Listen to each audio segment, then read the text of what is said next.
Welcome back to Celtic Fans TV and welcome to the very first post-match pint. We're here in the beautiful Radisson Red in Glasgow. I'm joined by Ryan and Scott. We're going to talk through tonight's game in a bit more detail. This is something we're going to bring you every week this season. We're going to add it to the matchday content, the full-time reaction, the Twitter reaction, and then we're going to come here to dive in a wee bit deeper and give you a more in-depth summary of the game. Tonight we're just going to do the post-match pint and give you an introduction to it. So in a night of first, it's the first three-man panel as well on Celtic Fans TV. It was Neil Lennon's first competitive game in charge of Celtic. 3-1 in the end, a good result. These games can always be tricky. What do you think overall? I think these games can be tricky. They can be, again, when you look at, it's the first competitive match of the season. It's always, some of the players are maybe just a wee bit kind of less sharp than what they will be as we progress into the season, so they can be a stumbling block. I think on the whole, when you look back at the game now, there was a couple of players that maybe were a wee bit short on form and just not as sharp as what they should be, but we did really well. We came through it unscathed. That one goal that we lost, it really brought us to life and into the game. We were a bit more creative once that went in, and we spoke about it through the game as we were watching it. We spoke about how sometimes it does take that to wake us up and get us going, like we've seen in the pre-season. But overall, I think good result. The game sort of developed into a pattern really quickly. Like Sarajevo were sitting so deep, like they weren't even interested in closing Celtic down at all. They just let us have the ball in their half and play in front of them, a lot like most Premiership games really. Going back to the team though, Scott, we seen Pint start. That was a surprise for everybody. Strange really one. So Pint at centre half alongside Simunovic. Ajer shoehorned into right back. We've seen him a couple of times before, but it's not his natural position. So number one, what did you make of that? Number two, do you think that shows how much Neil Lennon trusts Ralston in that position? It really highlights how much we need a right back, doesn't it? Absolutely. Obviously he doesn't trust him at right back, and there's many a fan who don't trust him at right back. We spoke about it in depth last week. He's raw, he's inexperienced, but I still think, as I said last week, and I stick by it, he's got something there, and I'd like to see him improve, because I think he will improve. Some people have written him off. Neil Lennon doesn't trust him in what was a big game. Do you know what I mean? It's first Champions League qualifier, a massive game, not just in terms of getting into the Champions League, but how do we start the season, and what kind of pace does it set, and does it put us under pressure, or does it lift us a bit? So that was a strange one. And Ajer at right back. Yeah, I mean, I think Ajer he done fine in the end. He did. I like Ajer. I think he's superb. I don't want to see him playing the full season at right back, but I think he can do a job here now. Of course not. Yeah, and we've seen it, Ryan, didn't we? We've seen it sort of. We struggled with it because the goal comes from a big long ball. I think it's a free kick actually, almost about the halfway line. It's just punted up the park, and there's a miscommunication between Pint and Simunovic. Simunovic nods it out needlessly for a corner, and I had an ominous feeling like that was so needless to give that cheap corner away. And I just thought something's going to come of this, and sure it did. I think the first ball kind of fell, took a ricochet and it fell, and the boys put it in. So that was a bad start for us, but that was really, that highlighted the sort of lack of familiarity between Pint and Simunovic, didn't it? It really did. For me, when you look at that ball coming over the top, it looks almost like Simunovic thinks someone's coming in behind, and he's got to do something with it. Again, miscommunication, but going out to the set piece, Sarajevo didn't look terrible at set piece. They looked like they had something to offer, and when that ball came into the box, and then just a wee ricochet that broke free, Edouard coming out off the goal line to try and just get his foot in. Again, it was just the wrong man in the wrong position. I think if it was a centre half, he's coming out there and sliding to throw his body in front of the ball, whereas Edouard's coming out and trying to clear it with his foot. But you did feel maybe something was coming off of that. Yeah, the conditions were really poor as well. It was, torrential rain. The pitch looked to be really cutting up, but we grew into it. Mikey Johnston, absolutely superb. Even though we had a lot of the ball, we weren't creating a great deal, and it was so important for us to get back into the game as soon as we could. And it was just about 10 minutes later, he takes on a couple of people. He gets a luck with the ricochet, but what a great goal. Wee man is absolutely on fire now. When you look at him in the pre-season, a couple of friendlies we've seen him in, and then just the way that he he just opened up and let that fly, and no one was stopping that shot there. It was absolutely screamer. So wee Mike, he's done really well. Aye, that was huge for us to get back in the game at that stage, Scott, and we seemed to, after that, relax a bit, and towards the end of the first half we were getting a lot more chances and we were cutting them open much more, weren't we? I think we were dominating the game from the start. The thing that kind of worried me a wee bit was that when they went through and goal, remember Scott Bain kind of dug out Bolly. Bolly hadn't kept in line with the defence, and I think that was the one scare. They were obviously sitting back. At the end of the day, I think we were spurred on by their goal, and I say this all the time, even in friendlies, it's just like SPFL last year, it happened all the time. You just need to see them. It's like a boring game until they get a goal, and you can almost sit back with a slight bit of confidence. The nerves pick up, like if you're watching the game, but a bit of confidence to say, like, maybe we'll see us playing a bit now. Do you know what I mean? And that's exactly what happened tonight, and we started to dominate the game a bit more. I don't think it was ever in doubt. There was flashpoints, but I don't think it was ever in doubt, and dominated. Yeah, you touched on Bolingoli there, Ryan. First start for him, debut. Again, we weren't sure beforehand if he was going to play. I thought it'd be Johnny Hayes at left back, just based on the fact that Bolingoli's just arrived. We don't know where his fitness was at. I know he was training with Rapid Vienna before he left their camp to join us. But what do you make his debut? I think he looks like he's, again, for when you're looking at your fullbacks, you're looking at someone who's willing to kind of take that ball forward and throw a few balls into the box, go to the byline when he's got the opportunity, throw a few balls in. We saw a couple tonight, and he looked promising. He looks sharp. He's obviously young. He's athletic. He moves well. Very forward thinking, isn't he? Very forward thinking. So he's always looking to drive. I saw a couple of times where he was coming in off the touchline as well and starting to work his way into the middle to try and create a bit of space for a ball to come through to him. So it's nice to see that as well. A bit of kind of maybe more creativeness in the last third. So I think he looks promising. So from dominating towards the end of that first half and really starting to get more chances, early in the second half, Edouard gets his goal. Does brilliantly well, I think. Is it Forrest that plays him in, and he kind of holds off the defender, but it's the wee feint right before he goes to shoot. He just delays it that wee bit and then lifts over the keeper. Great finish, cracking finish. And just when you look, he's a big guy. He's a big physical guy, and when it just looked almost like just the way that he used his body, that he's seen himself into space, and the finish is just sublime. Like, the big man knows how to find the net when he gets there. After that, the game again, it settled into that pattern, didn't it? Like, Sarajevo are just camped, really. They're camped and they're waiting for a counter attack. And you touched on their set pieces. They did look, set pieces were their strongest chance of getting something. But as the game went on, we seen Johnny Hayes come in because Bolingoli's gone off injured. Then Mikey Johnston, who we've said was really positive, scored a great goal. He's came off as well with a little knock. Hopefully it's nothing too serious. And then we've seen Lewis Morgan replace him and Scott Sinclair come on for James Forrest later on in the game as well.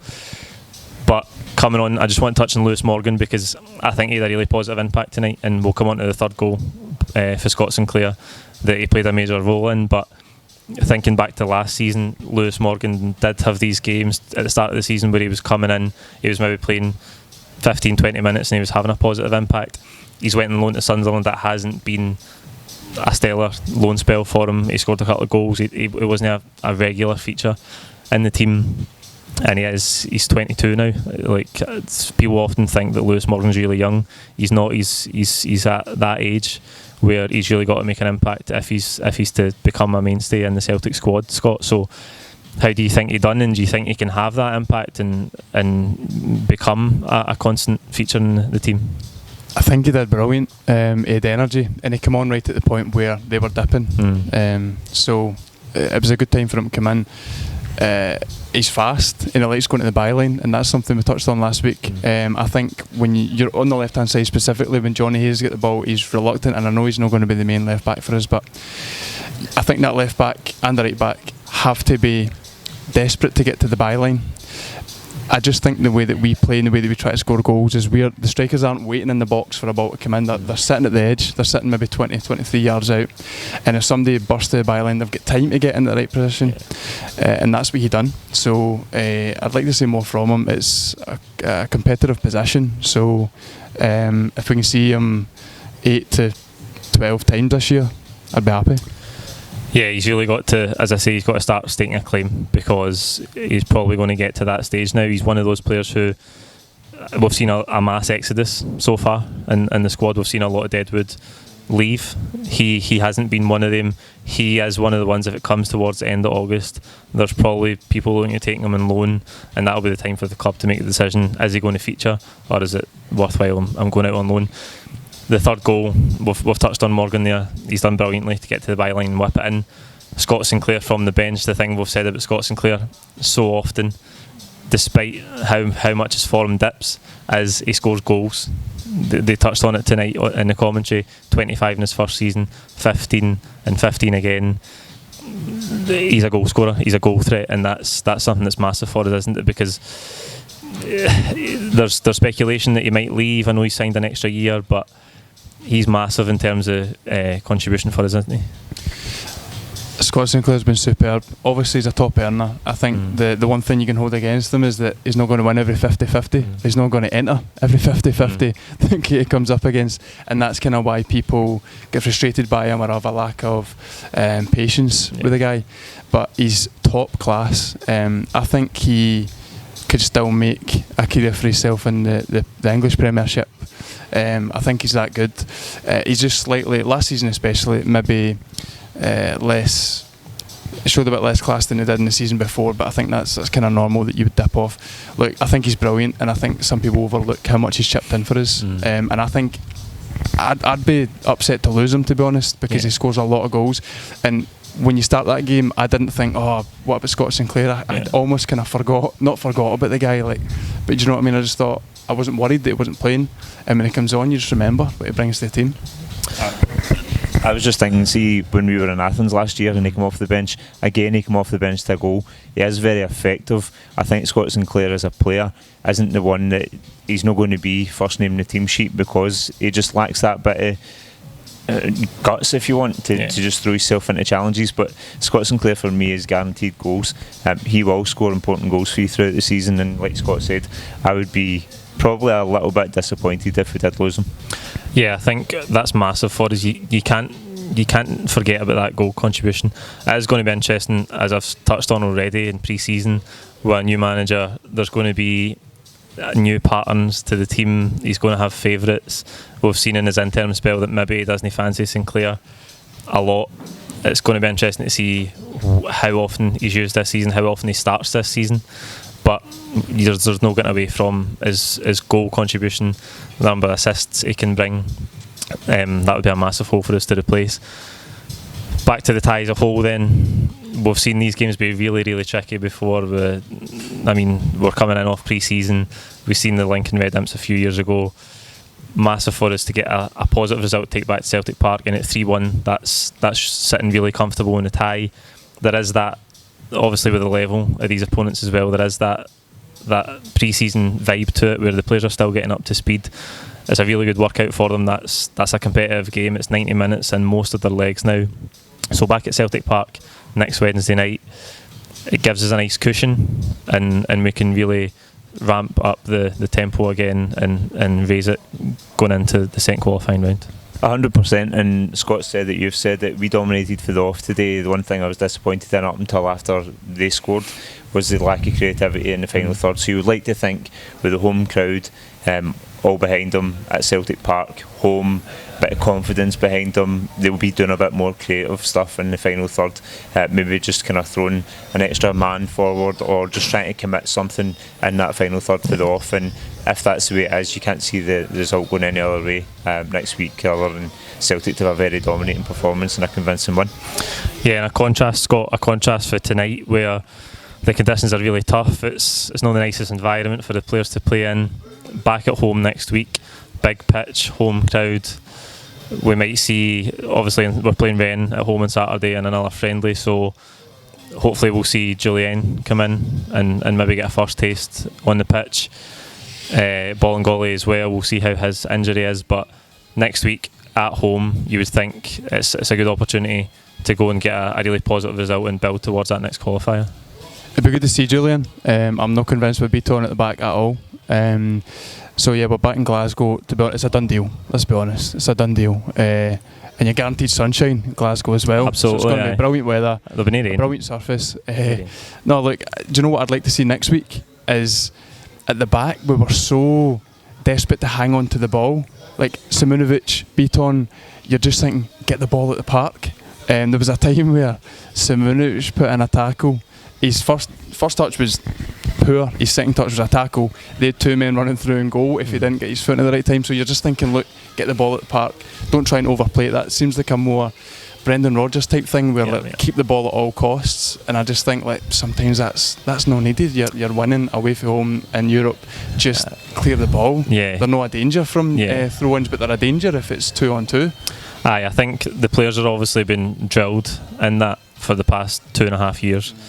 And well, you could say three seasons, because Neil Lennon didn't want to change too much when he came in. So that's another thing this season where we're going to have to see how. I know Neil Lennon said that he wants us to be more direct. He wants us to have maybe a little bit less patience when attacking. If it can go sooner, go.